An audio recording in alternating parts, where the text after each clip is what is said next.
Hi, Coach Bill Shea, Commit to Compete. If you've been on Commit to Compete, you know that I'm big on ownership. Okay, I think ownership is absolutely essential for kids to have a good athletic experience, to get through the obstacles, to get through the tough times. They have to own it. Okay, in this video, we're going to talk about the 51% rule. Okay, and the 51% rule is pretty simple. Okay, that's the lowest percentage that a kid can have of control over his athletic experience. So it's between 51 and 100. So in my situation, I was 100. Like, I did everything. Okay, I had full control over what I was doing, whether I was playing, what workouts I did, everything. All I needed was a ride. Okay, so I controlled everything, but not everybody's like that. Some kids need some adult guidance. Okay, some kids need it.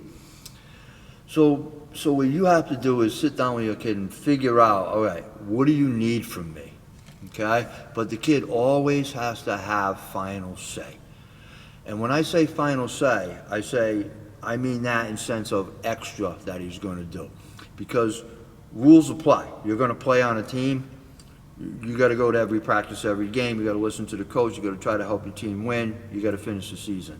Those things all apply. So it's not like a kid has 51% ownership and he goes, "Yeah, Dad, I'm gonna quit." No, you don't quit. You can't quit.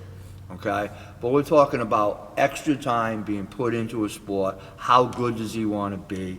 How much extra time does he want to put in? Okay. So like in my situation, I was brought up on baseball. I liked baseball, and I practiced more than the average kid. And I was pretty good. Like, I was ahead of where most kids my age, skill-wise. But basketball, I didn't play basketball until I was in seventh grade. Okay? So when I got into basketball, my father knew nothing about basketball. I really took ownership of that and just really started pouring my heart and soul into basketball. I became a really good basketball player. Okay, so I had ownership of that. I did that. Okay, I didn't have to sit down with somebody and decide. I decided that, man, I really love basketball. So I liked baseball, but I loved basketball. I was committed to baseball, but I was obsessed with basketball. And I found that myself through my own ownership, because I knew I had ownership. I didn't have to think, well, geez, I got to go tell Dad that I really don't like baseball as much as basketball. I go play basketball. Some kids are actually that way, right? Where, well, my father's going to be upset if I don't want to play baseball.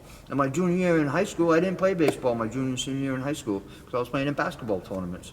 That was my decision. Okay, and I made that decision myself. All right, so when some kids like me, I was very self-motivated, right? And I was very self-motivated when it came to sports. So I didn't need someone pushing me. I pushed myself hard, okay? Some kids aren't like that. Not everybody's like that. So as a parent, you got to figure out, all right, how much do I push this kid? But you got to give the kid the final say, okay? You got to give the kid the final say. And they're going to tell you, their actions are going to tell you how much they want it. And when you have a self-motivated kid, I'm telling you, when you give a kid ownership, you wouldn't believe how hard they'll work for themselves. Because I'm telling you right now, kids work at it when they're 8, 9, 10, 12, 13. They want to please their parents. But I'm telling you, when they get to high school, I've seen this many, many times, they get to high school and the commitment level goes up. Now it gets more challenging and they don't want to do it. Okay? Either they're afraid they're going to get cut, or they're afraid they don't want to take that next step because their heart's not really in it. So when they own it and that commitment level comes up, they're much more likely to stick with it and get through the tough times and become a varsity player and really finish off their athletic experience.